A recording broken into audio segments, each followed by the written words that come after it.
नमस्कार विद्यार्थी मित्रों, कैसे हो? मज़े में होंगे।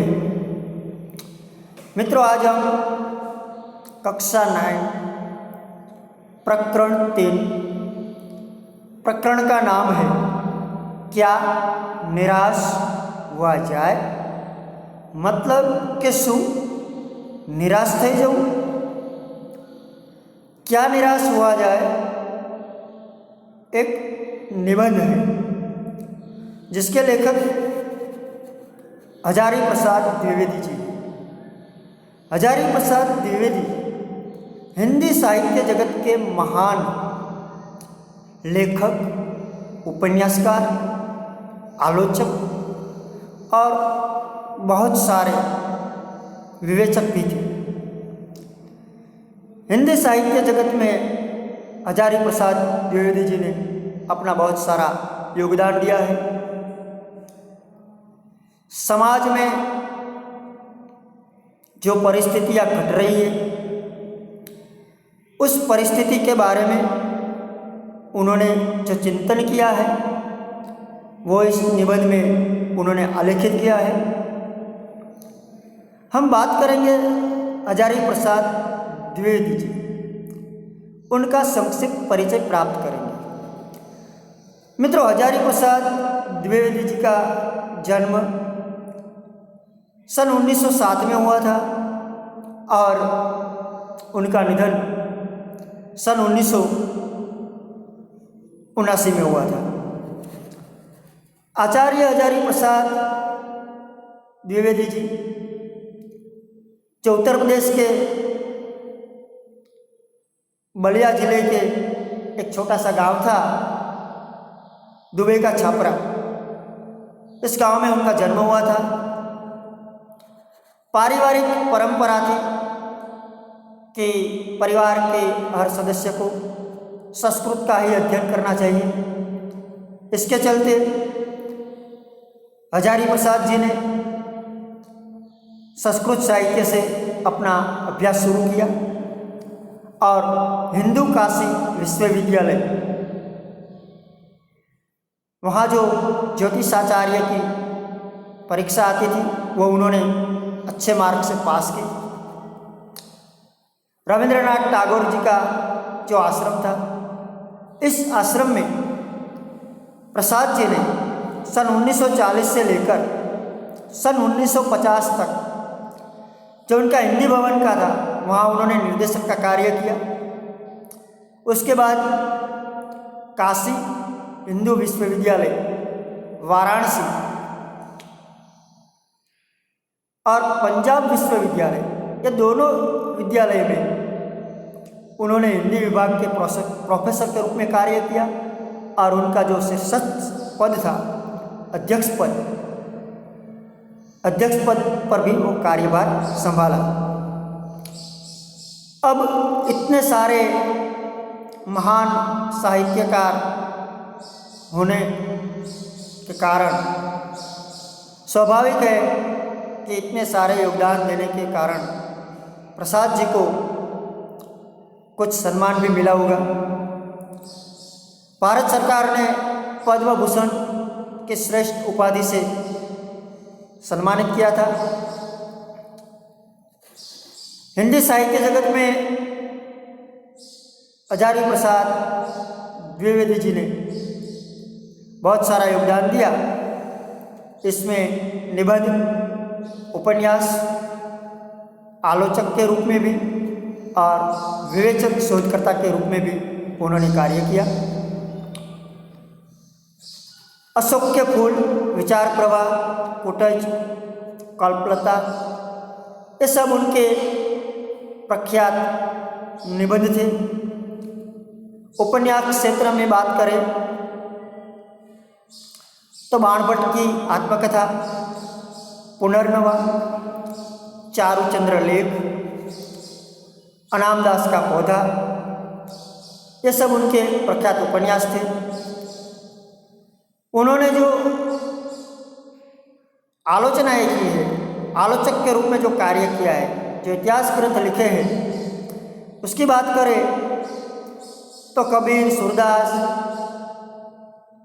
जैसे मध्यकालीन कवियों के इतिहास में भी उन्होंने अपना योगदान दिया है, इतिहास की आलोचना की है।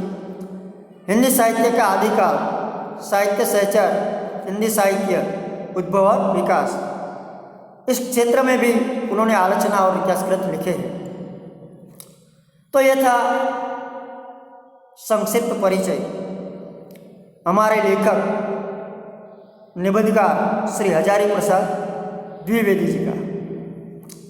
अब हम इस निबंध में क्या निराश हुआ जाए, ये जो निबंध लिखा है प्रसाद जी ने, इसके बारे में बात करेंगे।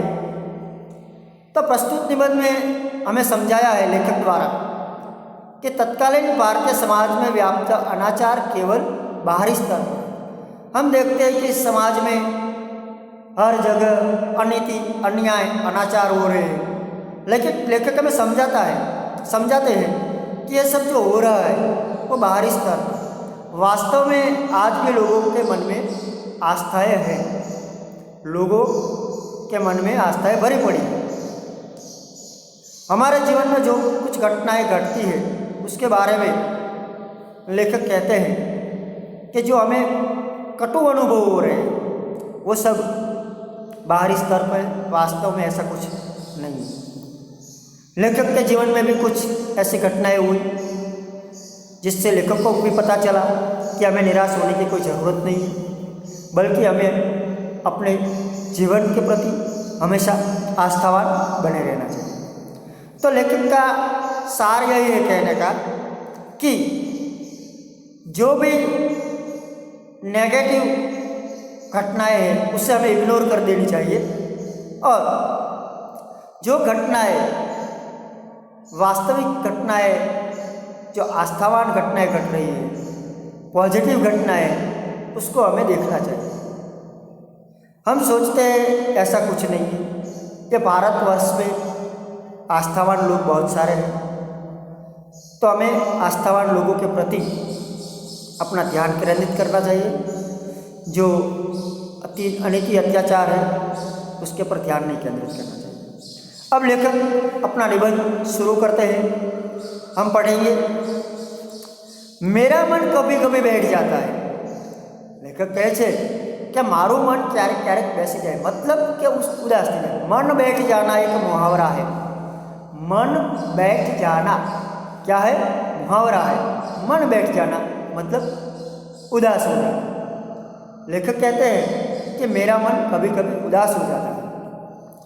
समाचार पत्र में ठगी, डकैती, चोरी, तस्करी और भ्रष्टाचार के समाचार भरे रहते हैं। આપણે જોઈએ છીએ કે છાપા વાંચીએ સવારમાં તો સમાચાર આપણને કેવા જાણવા મળે?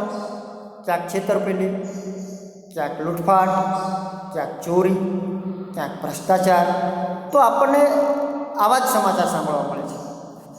आरोप प्रत्यारोप का कुछ ऐसा वातावरण बन गया है कि लगता है देश में कोई ईमानदार आदमी ही नहीं रह गया।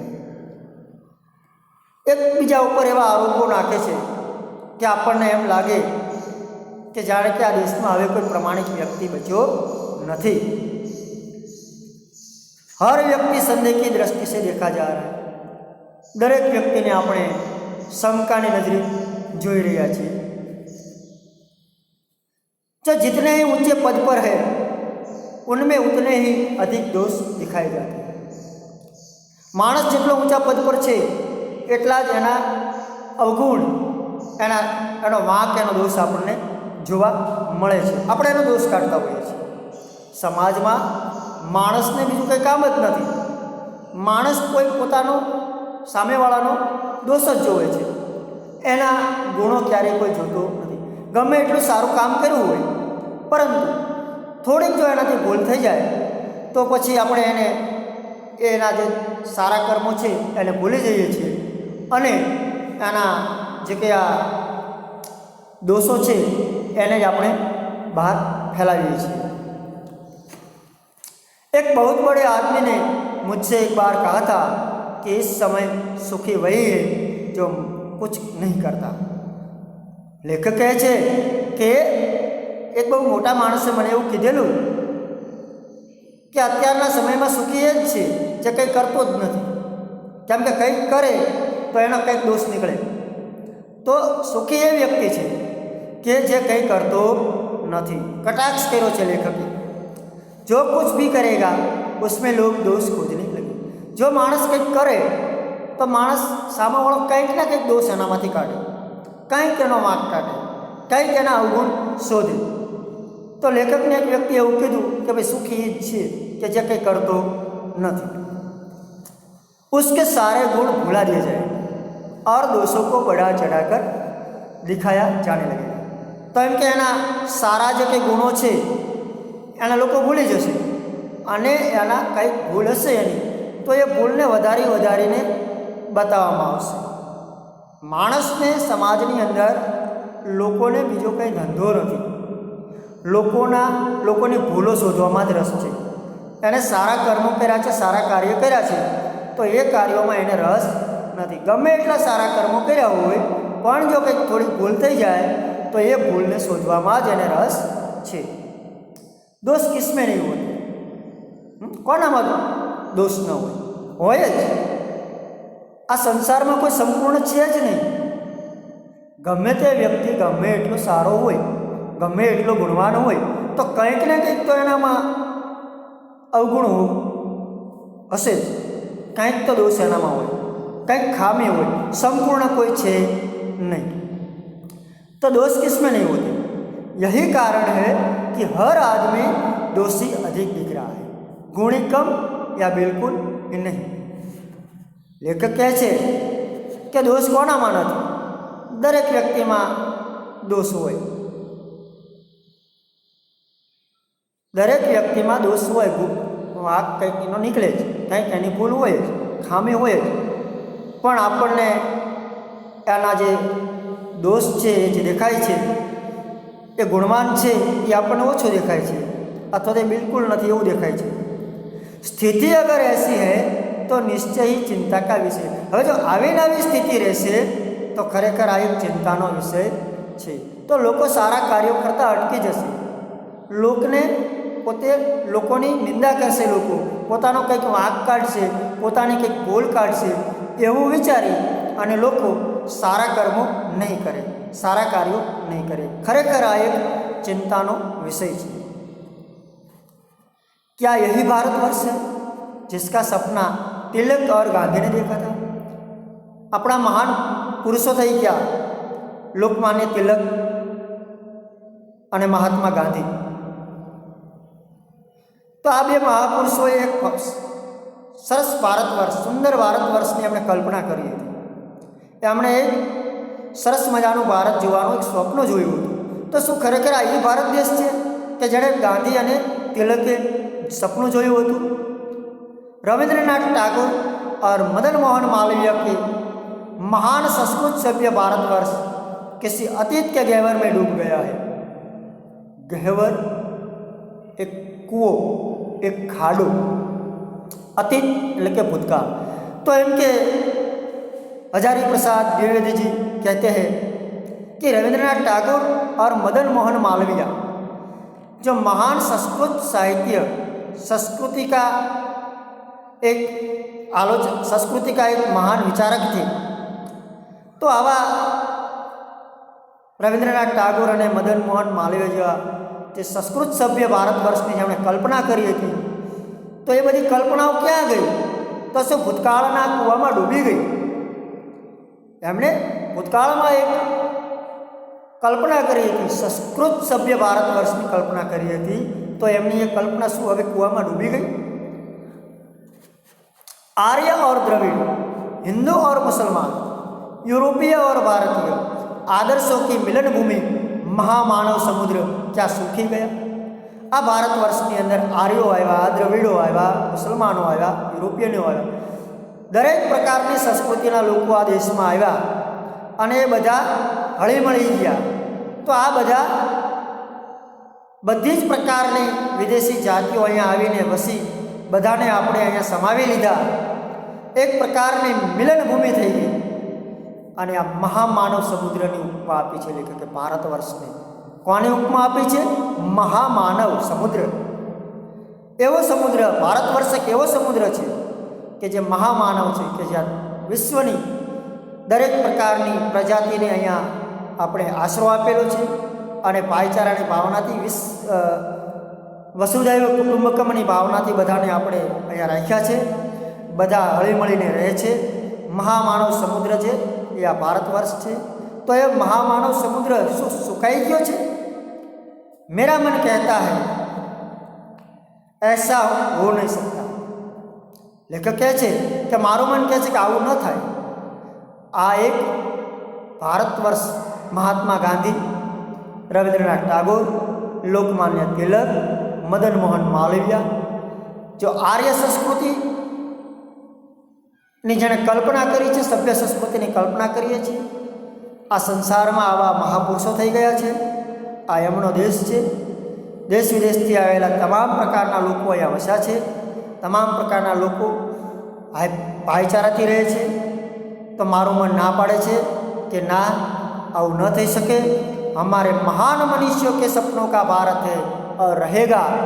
हजारी प्रसाद द्विवेदी जी કહે છે કે આપણા મહાન મનીષીઓ, મનીષી મતલબ જ્ઞાની.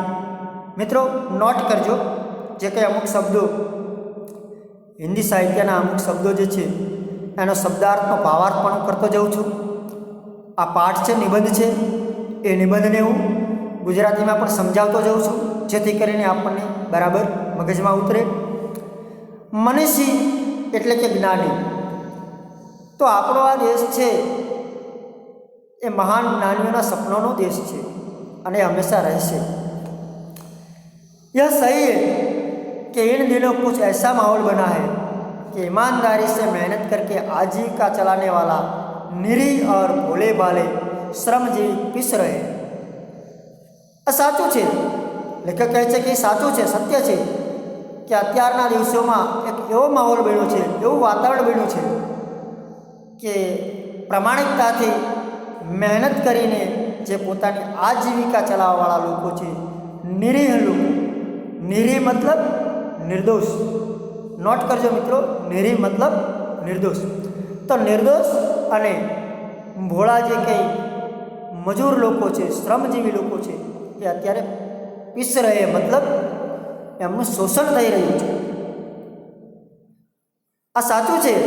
અત્યારે એવું જ વાતાવરણ પેદા થઈ ગયું છે કે ઈમાનદારીથી, પ્રામાણિકતાથી મહેનત કરીને જે લોકો પોતાનું ગુજરાત ચલાવવાવાળા નિર્દોષ અને ભોળા લોકો છે એમનું શોષણ થઈ રહ્યું છે. और झूठ तथा फरेब का रोजगार करने वाले फूल फाल रहे हैं. જે ખોટું કરે છે, ફરેબ નોટ કરજો મિત્રો, ફરેબ મતલબ દગાબાજી, છેતરપિંડી, ધોખેબાજી. જે ખોટું કરે છે, છેતરપિંડી કરી, દગાબાજી કરી અને જે ધંધો ચલાવે છે ફલ ફૂલના, તો તેઓની બોલબાલા છે, તેઓનો વિકાસ થઈ ગયો છે.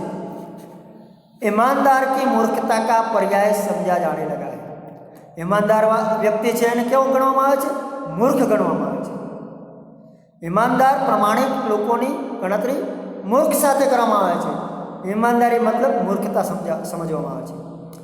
सच्चाई केवल भीरू और बेबस लोगों के हिस्से पड़ी. सच्चाई कोनी પાસે રહી છે અત્યારે? માત્ર ને માત્ર લાચાર. બેબસ મતલબ લાચાર, ભીरू मतलब ડરપોક. જે ડરપોક લોકો છે અને લાચાર લોકો છે એ જ સાચું બોલે છે અને એ જ સાચું કરે છે. એમના ભાગમાં જ સચ્ચાઈ છે. બાકી બધા અત્યારે झूठ फरेब छेतरपिंडी में रचा पचा रहे हैं.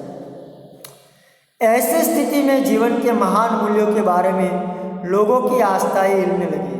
હવે આવું વાતાવરણ હોય સમાજમાં, જ્યાં જુઓ ત્યાં ફરેબ, છેતરપિંડી, અનીતિ, અત્યાચાર, શોષણ, આવું બધું હોય તો સ્વાભાવિક છે કે આવી સ્થિતિમાં જે જીવનના જે મહાન મૂલ્યો છે એ મૂલ્યો પ્રત્યે લોકોની આસ્થા ડગે છે.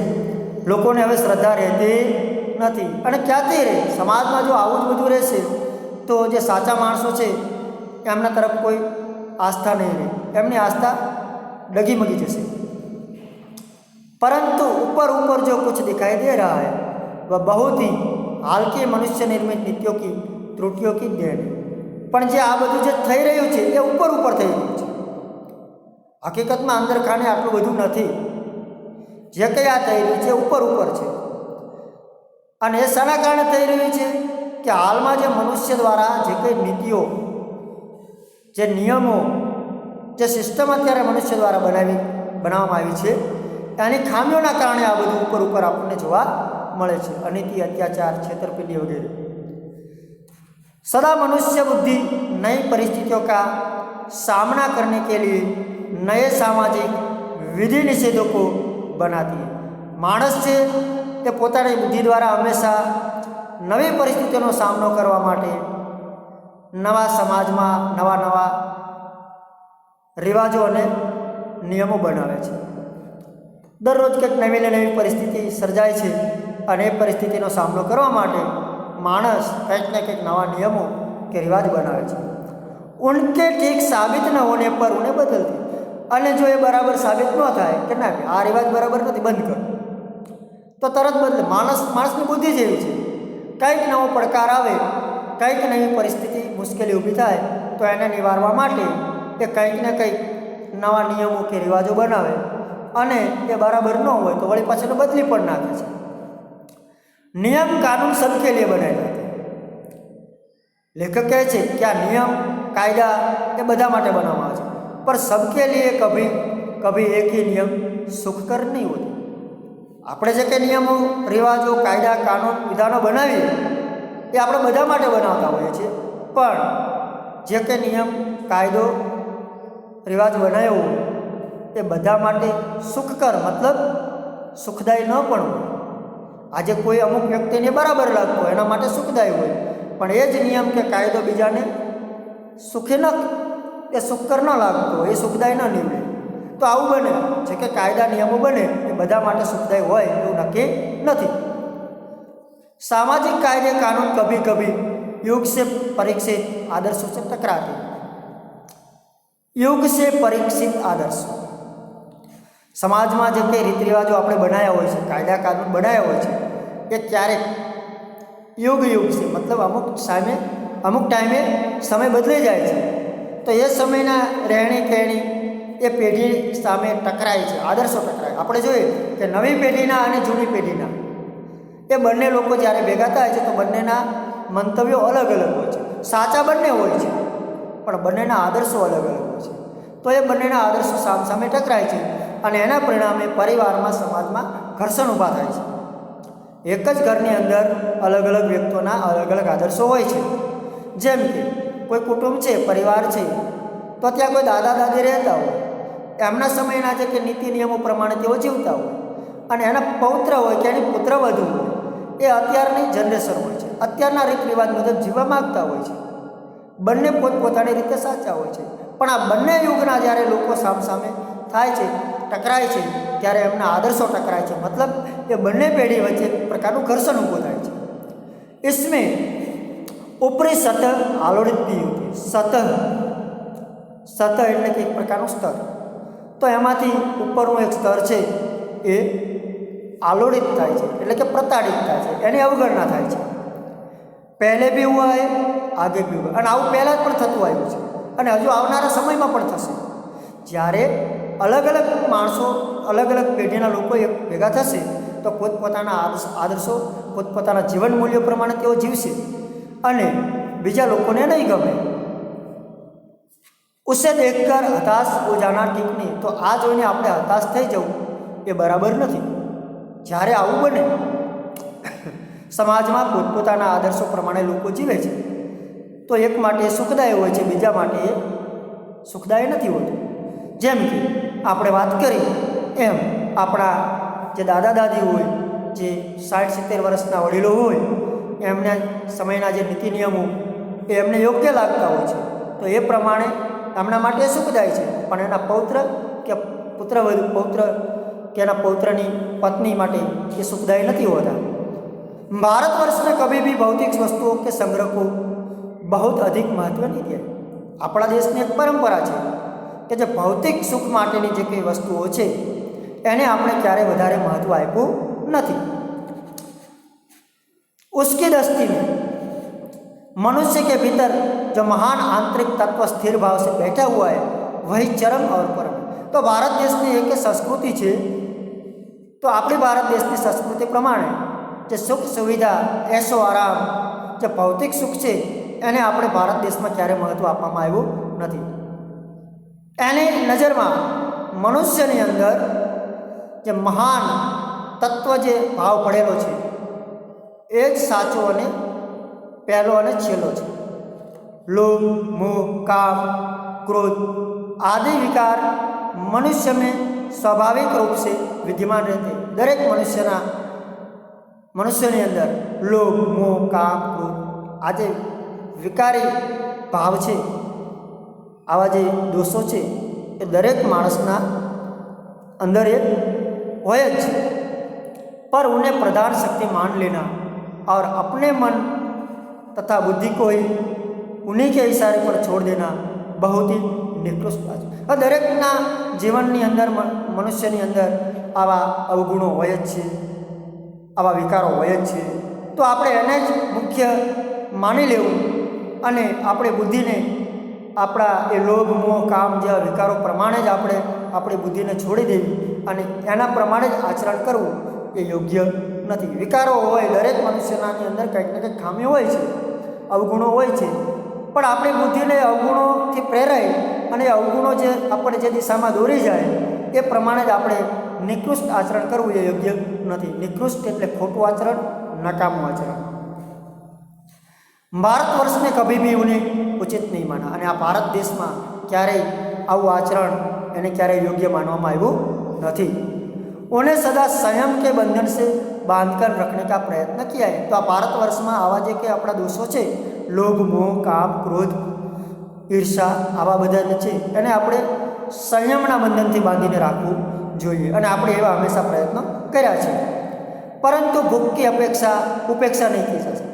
आ बधुं तो आपणे करी सकीए, पण जे भूख छे एनी क्यारे आपणे उपेक्षा करी सकीए नहीं। भूख छे एने तो आपणे संतोषवी ज पड़े। बीमार के लिए दवा की उपेक्षा नहीं की जा सकती। कोई बीमार व्यक्ति हो तो पछी आपणे एनी उपेक्षा न करीए कि कई वांधो नहीं, मटी जशे, चालो ने कई दवा लेवी नथी। बीमार व्यक्ति होय तो एना माटे आपणे दवा करावी ज पड़े, एनी सारवार करवी ज पड़े, एने दवा लावी ज देवी पड़े, एने दवाखाने लई जवा पड़े। एनी उपेक्षा आपणे करी सकता नथी। भूख लागे एटले आपणे खावुं ज पड़े कि चालो आज उपवास छे तो एक दिवस आपणे भूख्या रहीए, परंतु तमे कायम माटे भूख्या न रहेशो। तो भूख बीमारी आनी उपेक्षा न थाय। भूख माटे आपणे खावुं पड़े अने दवा लेवा, बीमारी दूर करवा माटे दवा लेवी पड़े। गुमराह को ठीक रास्ते पर ले जाने के उपायों की उपेक्षा नहीं की। तो एवी ज रीते गुमराह एटले के अलग जग्याए, एवी जग्याए जे माणस दौराई जाय छे एने गुमराह कहेवाय। तो આવી રીતે ગેરમાર્ગે જે માણસ દોરાઈ ગયો છે એને સાચા રસ્તા ઉપર લાવવા માટે એના ઉપાયો કરવા જ પડે, એને ઉપેક્ષા ન થાય તો જ આપણે આપણી સંસ્કૃતિ મુજબ જીવી શકીએ। જેવી રીતે ભૂખ સંતોષવી પડે, બીમાર વ્યક્તિની સારવાર કરવી પડે, એની દવા કરવી પડે, એવી જ રીતે સમાજનો કોઈ વ્યક્તિ ગુમરાહ થઈ ગયો હોય, કોઈ ગેરમાર્ગે દોરાઈ ગયો હોય, જે કે આવા અવગુણો પ્રત્યે જઈ રહ્યો હોય तो एने साचा रस्ता पर लावा माटे जे उपायों करवा पड़े ए करवा ज पड़े। एनी उपेक्षा न कराय कि कई वांधो नहीं, कई भले जे करतो होय आपणे शुं, एवुं न विचार। तो आवी रीते लेखके आ प्रकरणनी अंदर, आ निबंधनी अंदर क्या निराश होवा जाए प्रकरण निबंध छे ए निबंधनी अंदर आपणने निराश नहीं थवानुं पण सारी रीते रहेवानुं अने आस्थावान रहेवानुं एवो आपणने बोध आपेलो छे। आगळनुं प्रकरण आपणे आवतीकाले एटले के हवे पछी ज्यारे आपणे मळीए त्यारे અહીંથી આપણે શરૂ કરશું। અહીંયા આપણે ભાગ 1 પ્રમાણે અહીંયા પૂરું કરીએ છીએ। મિત્રો આજે હું લેસનમાં તમને જે આપું એ તમે તમારી નોટબુકમાં લખજો। પહેલાં તો મિત્રો क्या निराश होवा जाए आ निबंध छे ए लेखकनो परिचय अने તેમણે જે કે સાહિત્ય ક્ષેત્રે જે સિદ્ધિઓ હાંસલ કરી છે જે કે એમણે સાહિત્ય અને ઉપન્યાસ સમાલોચકના રૂપમાં જે કે નિબંધો આ બધું લખ્યું છે એના વિશે, અને પ્રકરણ પરિચય જે 3 લીટીનો આપેલો છે એ પણ આપણે સારા અને સુંદર અક્ષરે લખીશું અને આ પાઠનું ઘેર બેઠા 2-3 વાર પઠન કરીશું. આટલું આપણે હોમવર્કમાં ચોક્કસથી કરીશું. ફરી મળીશું ત્યારે આપણે આગળનું પ્રકરણ એ બીજા ભાગમાંથી આપણે સમજીશું. ત્યાં સુધી આપણે રજા લઈએ. આવજો.